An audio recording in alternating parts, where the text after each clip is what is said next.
Hello, greetings. Thank you for joining us. I am your host for the day, Ishita Patel from KPI Ladder, who are into research based competency development and niche hiring. Joining us today is someone who embodies the perfect blend of creativity, inclusivity, and leadership. So, over to you, Parna. Thank you, Ishita. Thank you for welcoming me in this podcast. And so, my name is Porna Bhattacharya, and I have been into this field of learning and talent. Been with organizations like Honeywell and ABP. Okay, so that's what is it is, and been in this field for more than 15 years, and what I realize is that it is very important. It's one of the, I mean, what my I can say is the one of the best feeling to be in the profession, actually. So yes, and thank you for bringing in the aspect of creativity, because if there is a human, there will be creativity, right? Yeah. Wow, wonderfully said. And I think with this, our listeners must be really curious to get on with the questions. So it's not really a question, but we all know you wear so many hats like talent and learning partner, diversity and inclusion leader, certified coach, and more. How do you define your personal branding across these roles? Secondly, why is personal branding so important in today's world? Okay, so I'll take the first question first. Is that you talked about me taking so many hats, and how do I do my personal branding in this area? Actually, if you look at all these three, four areas that you mentioned, the target audience for me, or the people who I make a difference, are basically human beings, right? And for human beings, the best brand that you can bring is the brand of human. If I have to say that you have to come across in every aspect, in every moment of truth, as a human being. And when I say human being, I want to take you to the primitive ages, because one thing that human being has did, if they have done something really good, is the fact that they have hold on to the core of what is humanity. And that is, if you go to this primitive age people, that like which who we call caveman, cavewomen, things like that. Okay, what they used to do is that they used to have a full day where they used to earn their living. So it can be like, for them it is like killing the boars and killing the wildy beast and things like that, and then bring that home to eat, and then they used to char it like barbecue, what we call. Okay. And then the rest of the day, if you look at, they did so much of things which are so important today. Like, they used to tell us, the storytelling happened at that time. They used to tell stories like what did they see the whole day, their adventures. They'll come and tell it to their family. They will have a fire, and they will sit around and they will tell the stories. They will sing. They will explore their singing, their dancing together. That celebration of, what you can say, the inception of culture, maybe the culture of human being. And they used to also paint the caves of, you have seen, that caves are painted also. So if you see, today, my brand has all of it, all the human aspects, if you have to say that. My role as a learning talent person, a person who makes with the value of making people better. If I have to say that, if that is the value of, that is the thing that I have to live, breathe, and all that, then it is very important to be a human being, and that's my brand. So if you think about storytelling, like, if you have to think about it, then I do have a aspect of, I love stories, I tell stories, I brand myself as a storyteller. So that is my branding. And if there is a story, how far can a music be? It'll just come, right? So I also add music to it, and I also add pictures to it, like visuals. So if you see a human being, as we said, today's adult learning procedures and all that, say that either you're auditory, or you are visual, or you're kinesthetic, right? So so storytelling, music, and you can say painting, and there's the visual part of it is, so all these three aspects is my brand. So that's how I really tell myself that I did not deviate much from human aspects. I am a human being, but I want to my brand kind of imprints and once again tells people that how it is like to be a human being, and that's my brand. And you will walk up to a human, right? I know that we are having a lot of chat bots and a lot of things where people go and then they share, but human being, nobody can beat it at all. So a brand like this is what I thought it, and it came naturally. If I have to say, Ishita, I did not plan, I did not strategize or things like that. I just delved into what I need to give, and that's how it came up to. And so today, that's the brand. That's the brand. Wow, that's really beautiful. And talking about art, talking about visual creativity, would you want to tell our viewers about the art behind you? The elephant, the visuals? Yeah. So this is I really love drawing, because when you put things in like colors and pens and lines together, it transports you to a space which is not where you are. It actually transfers, and you can create where that's creative. That's the beautiful merge of creativity. Like colors can instantly make you creative. A white page suddenly becomes something else, right? So this picture is basically, I drew because I had a thought in my mind that even to experience something great in our life, right, we all are aspiring to be something big, something big, something better than what we are and all. But if we don't have the courage to behold it, we'll never get it. So it's like, if and this has got a story behind, is that one day I was traveling from which place I don't remember exactly, but it's a road that takes you to a place called Shiliguri in northern part of India. And we did not expect like that. So there was a friend who was with me. She was telling that I have never experienced elephants crossing the road, and that was her dream. And she told me that quite a long period, not only me and all the friends who were there in the car. She told, and then you won't believe, lo and behold, this thing comes. It was unexpected. 11 o'clock in the afternoon, an elephant comes from one side of the road, crosses slowly, how they walk majestically, slowly, and then they turned, and then it entered in the other side of the so. And this woman got so scared that I Wow. did not want to see that. Like, so I asked, what is it that was going? She said that I could feel that it will, we are so puny, like so small, and it can kill us. Our existence will go away. So, we dream big. So what I say, we dream, we have huge visions, huge dreams. But when it really comes, it can scare you. So it's one side, it's great, but you have to have that courage, that to hold it, behold it, and you be on your, and you remain grounded when you get to see that. So that's the essence of the picture.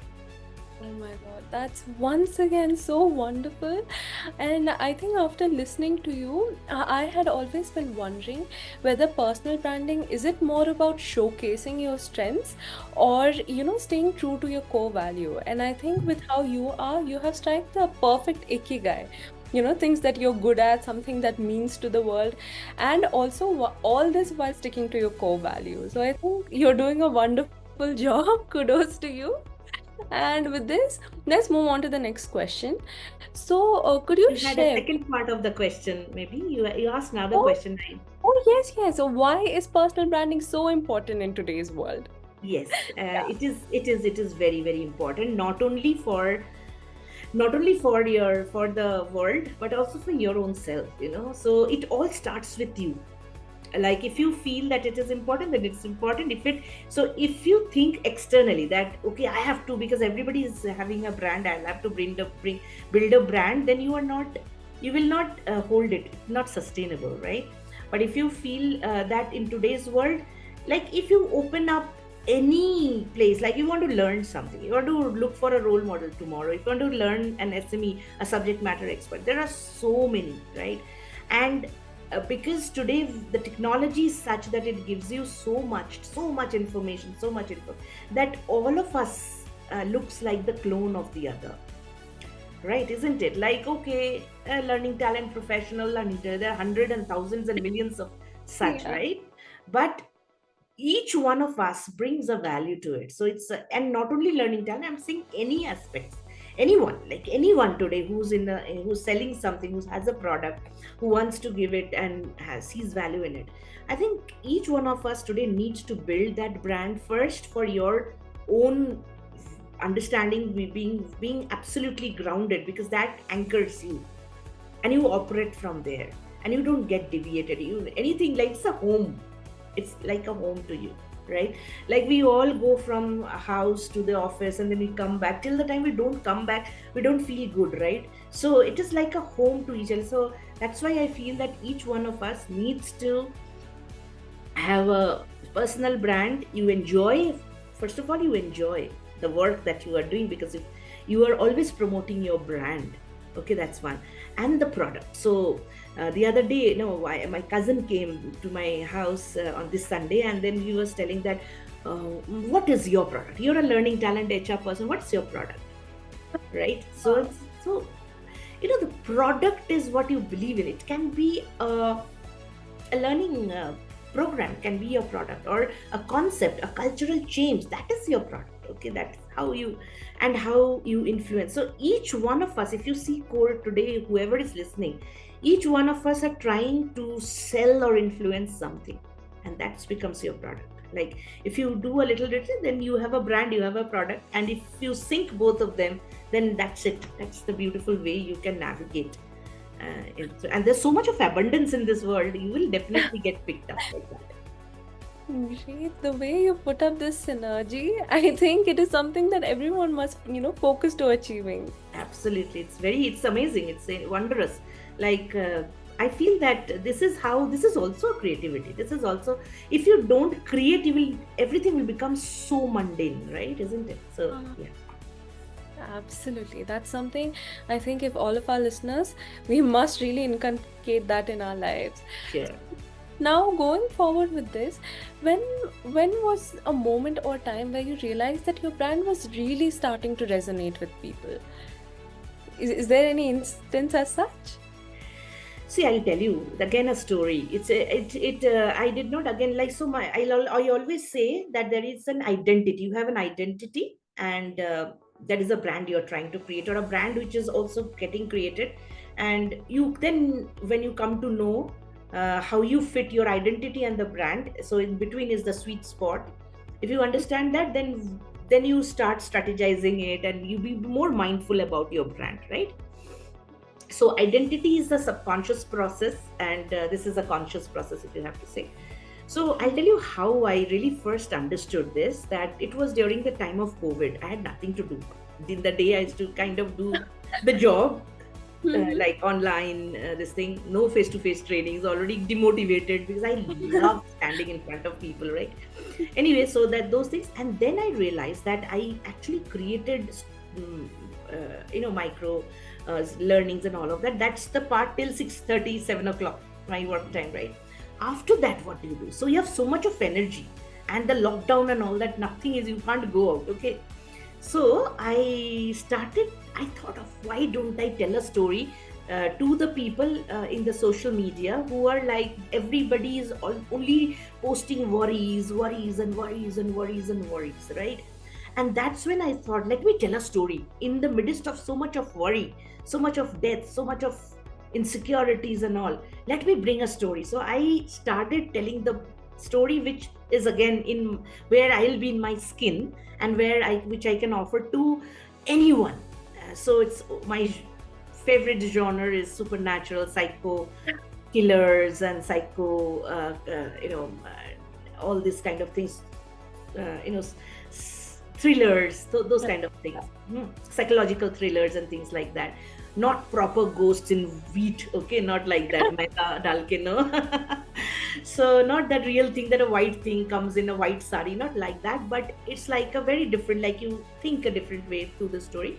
So I first told a story of Dubuque in the social media, first story I remember. Wow. And it got so much of this thing that people really pushed me to say that you continue telling story every day.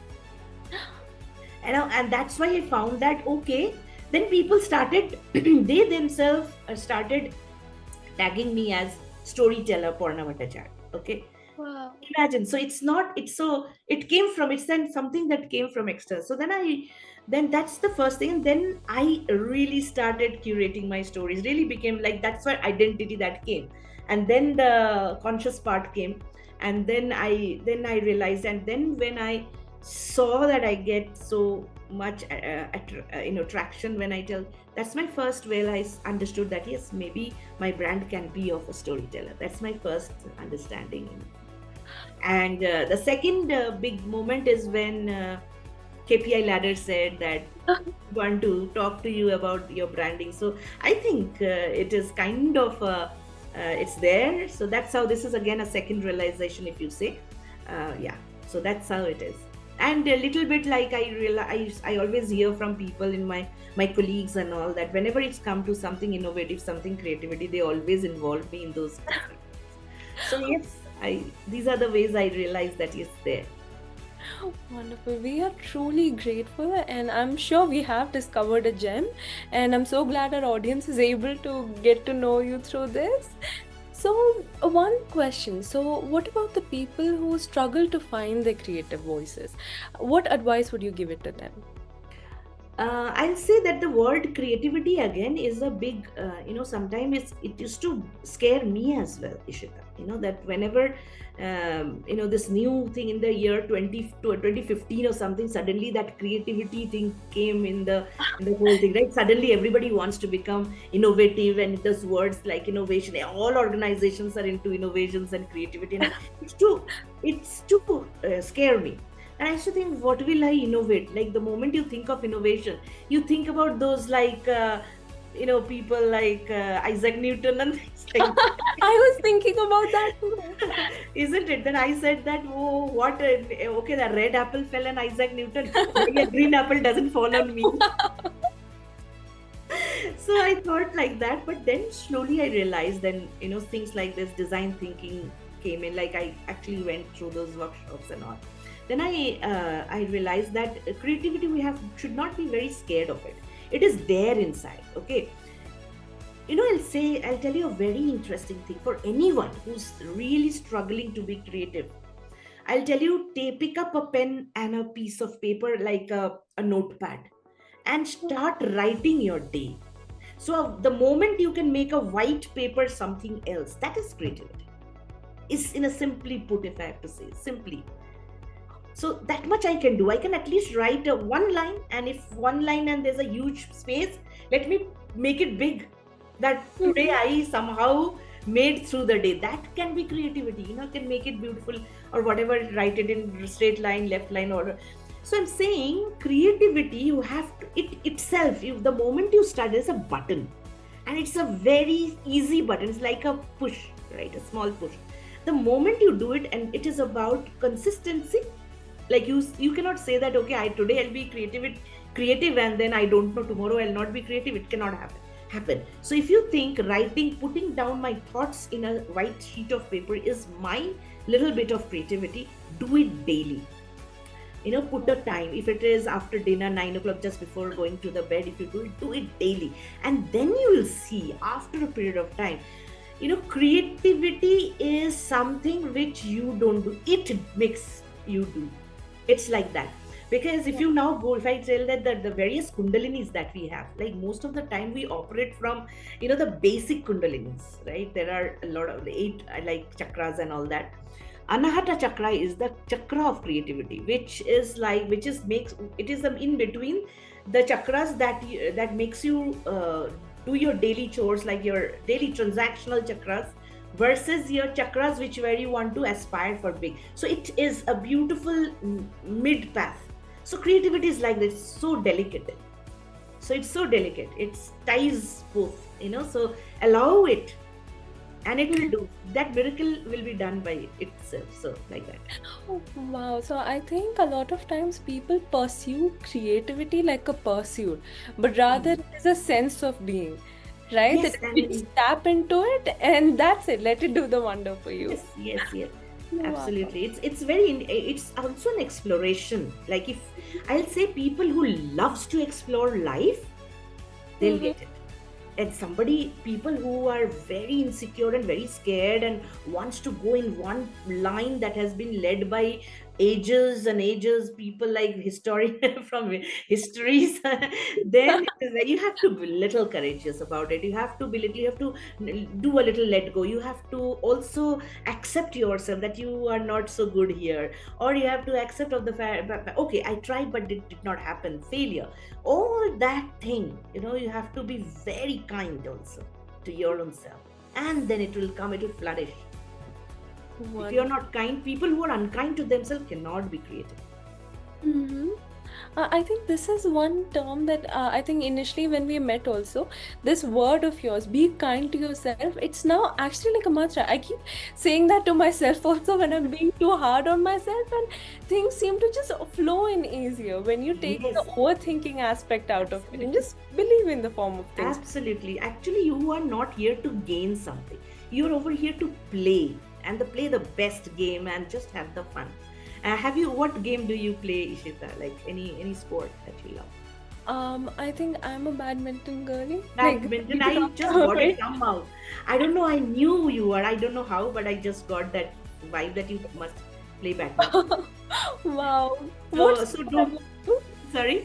What Yeah, sport are I you just into? I don't know how I got that, Ishita. The moment I was like, what sport, and it was in my tongue there, badminton. Like, Really? yes, Wow, that's great. I think we have vibed along really well. Hope right. our viewers would also want to be, taking part with this journey with us. Yeah. So when you play the badminton, the shots, you feel so happy, right? You feel there is nothing to lose, nothing to gain, kind of a thing, right? So that is the best thing to. That is the best. That is what is the crux of living. Mhm. Wow. And every good shot is like a tiny sense of Yeah, accomplishment, absolutely. And to those everything is little timed for you in your life. You people. cannot get anything be before time or after that time. If it has happened to, it's happened at that time. So yeah. So you're saying what you're answering to your own questions. Yeah, I think you're doing the magic, Marna. I have to give this to you. So now I think let's get into the more crucial part of this podcast. So now it's going to be numbers and words. So let's get into this. So as we are a competency firm, right? And as a L&D leader and a competency development planner yourself, how does this entire planning, the entire delving into the L&D strategies, challenges, could you share like a few generic best practices or something that you live Absolutely. by? Absolutely. So you will hear a lot like learning strategies, okay? Yeah. And so let me tell you, we in the learning space and HR space, we are in the sweet spot in the organization, because we don't because we just need to ride on something. What are we riding on is the business strategy, okay? So we don't have to really create something else. We have to sit and wait till the time the business strategy is in front, participate in the strategy conversations, the business strategy conversations, participate in those forums, and try and understand what the organization is trying to achieve in next 4 years, 3 years, 4 years, 5 years, whatever is your big achieving moment, okay? So the thing is that should be your long term. Like, if the business is trying to achieve something, what are the crucial competencies required to achieve that, right? So they cannot achieve without people, right? So people is only going to do it. That's the business terms, or the numbers that they're speaking, or the word, the sentence they are framing is the business framework. But what we need to do as learning is that translate that into people words, like people. Then is that what kind of competencies the organization requires to fulfill that strategy, that business strategy. Hence, from there starts the learning strategy. And I am a big fan of strategy x matrix, which is okay. So in strategy x matrix, what happens is that it helps you cascade. So you have the big strategy, the cascading strategy x you create, which is like you put in the, when I say x, imagine an x, Mm-hmm. and in the lower bottom, which is like, now think about a clock, a clock here is a 6 o'clock position, right? The 6 o'clock position. So in the 6 o'clock position, you put those big 2 3 items that the organization. So what are the big need that then from there you break it up into, that's your long term strategies. Like for example, if organization is trying to do become a digital champion or something like that, so you're listening that you have to build digital competencies, AI competence, or like whatever competencies you want there, right, in 2 to 3 years or 4 years or 5 years. And then in 1 year, annual, first annual in the 9 o'clock position. So what does mean short term goal? What, how can you break it up into first one annual? So what are Yeah. those goals? So the 2 3 things that you need to do annually to, which will relate to this, and then you put that what are those activities or initiatives on the 12 o'clock position, and in the 3 o'clock position here of the X, you put the matrices to measure of Okay. metrics, okay, the targets and the metrics. So that becomes your learning strategy for annual first, okay. And you can also sit and create your second in the middle around 2 3 months after 6 months. So it is like, what is the game you're playing, and what is it that you want to win, just that. What's your game, and Mhm. what is it that you want to win, and you go and share that with your business leaders, get a congruence, get a calibration, and just implement further. So you're good in 1 year. Your learning calendars are done, your learning initiatives are ready. So you just do it and measure, and then by the time it is November or something, just bring out your second annual and third annual, and you will see calibrate, because business can also change. Because it's a dynamic, you're functioning in a dynamic world, right? So it's so dynamic. Your strategy X matrix is also so dynamic. See? Like you can always change it the moment the business is you can change it. So that's what I always say, your learning and talent is not away from business, it's actually sitting in the heart of business. The only thing is that as learning talent leaders, we need to be very closely operating with our business stakeholders and all, so that you know that what you have done is right. If you have to need a tweak in it, so that's my way of thinking, because that's language even everybody understands. Because many leaders will not understand I have seen people go and speak learning talent languages over there to the business leaders, like no, then you have to use the terms what they understand. So this is, Mhm. so that's how we need to do. Great. I think your explanation really caters to both the short term and the long term goals, right? Absolutely. And Ishita, I'll tell you, just because people, in the month of October, suddenly I see learning vendors calls me. Is there a learning need? My question is there. How can I have a learning need? Because we are if I Yeah. am a normal, sensible learning talent person, I will Right. already have it said there, right? Call me at a time when I'm framing it or something. Yeah, so that's Wow. So I think if any vendors are listening, they can take notes. You have to call Parna before she does the planning, not while or taking. and say that your first annual X metric is over. Yeah. I think they really need to hear this one. I'll be forwarding it to them for sure now. Yeah, so that's how it happens, and it's not random. If you are seeing, you are going to an organization and say yes, come, Mhm. then there is a lack of planning. So it's good to be absolutely planned, but yes, as learning person, I always love to listen what is happening elsewhere, like that. Mm. Yes. So, Parna, let's say for 2025, do you already have your planning done or it's still in the process? So as I said, that I always keep on tweaking things, and you get a view of how your next year is going to be there. So Yeah. the activity will happen after 15th of December, when there will be a lot of free time, and I'll reflect, and then I'll put things, and then by December, by January, when everything is like immediately the year starts, then you can actually do your calibration conversations. Wow. I think that's really wonderful way to put it. I mean, I think we'll be doing that with our company too, stealing that strategy right there. Yeah, Oh, it is an open strategy. Strategy X Matrix is a good one. It's a lean tool actually. You can also, I think Hoshin Kanri, I think is the Japanese name or something, but I say Strategy X Matrix. I think our viewers should know we also have a blog on this and they can check it out if they need more details on this one. We'll be having the links in the description.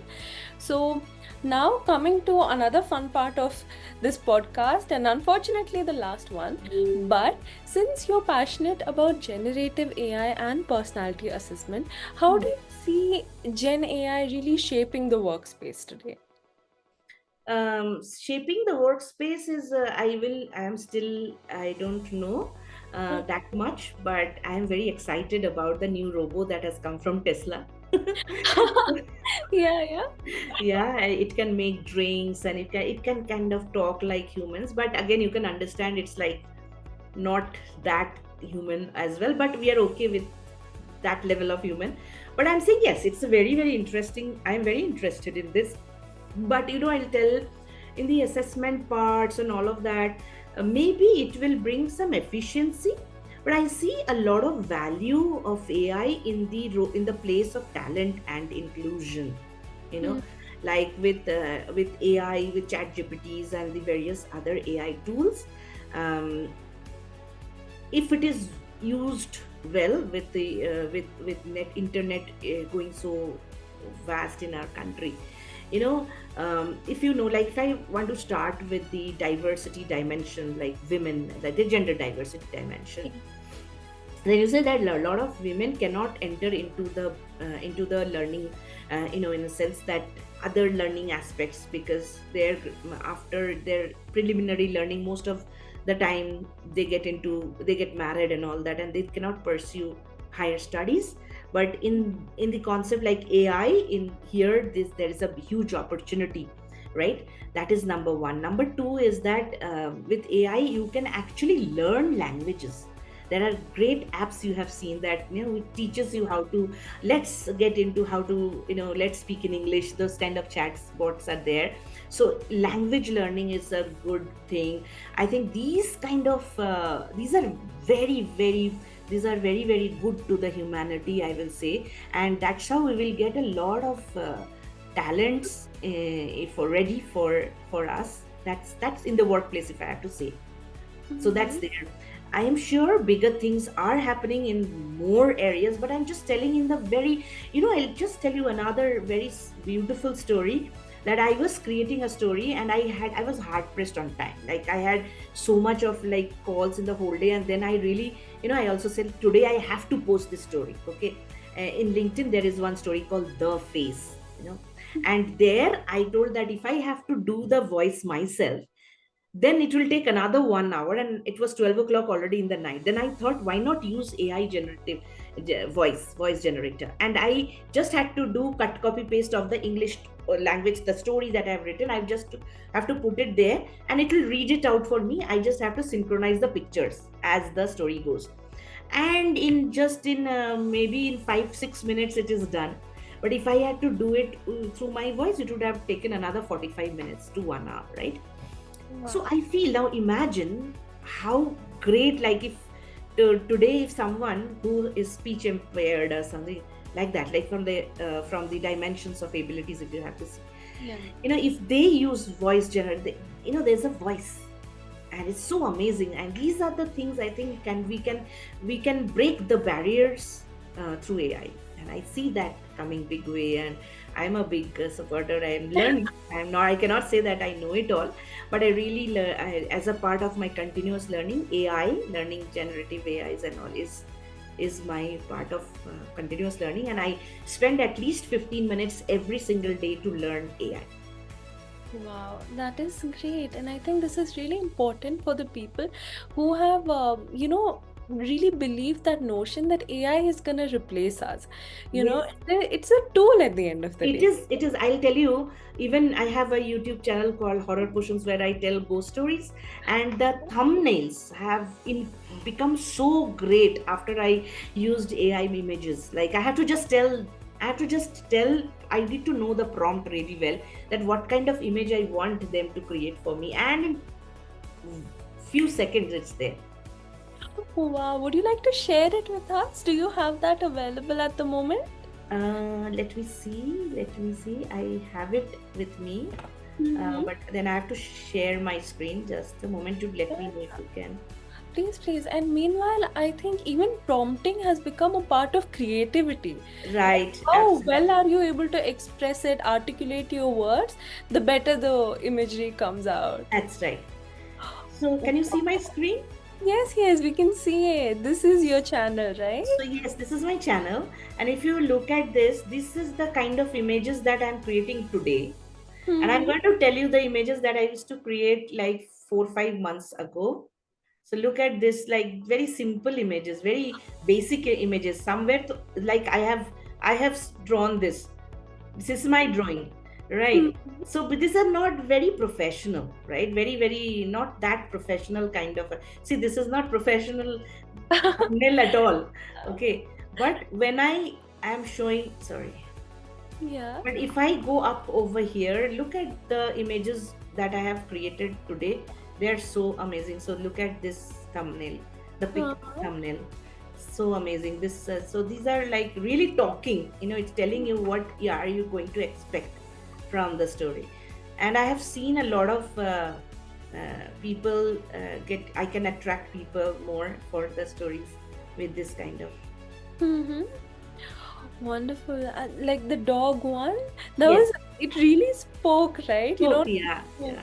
to really get into it before knowing what you're getting into. Right, right. That's Exactly. great.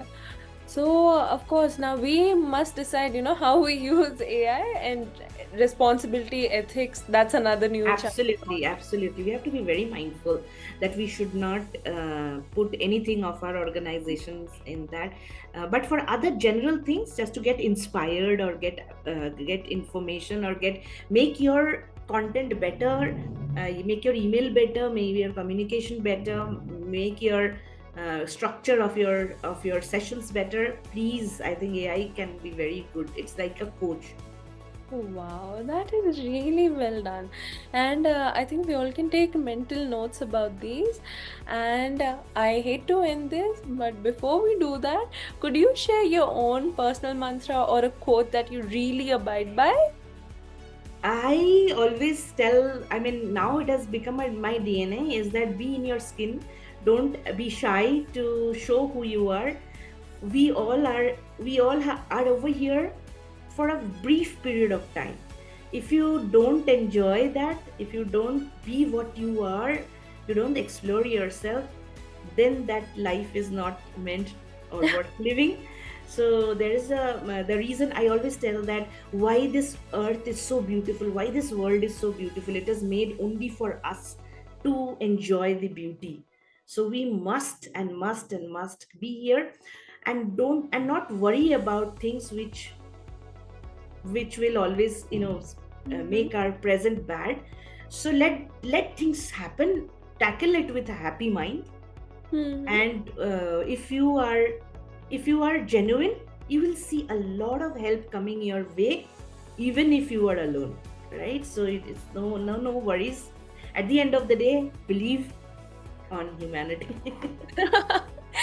Very well done, and thank you so much for being here. And as you concluded, life is an experience, and so were you.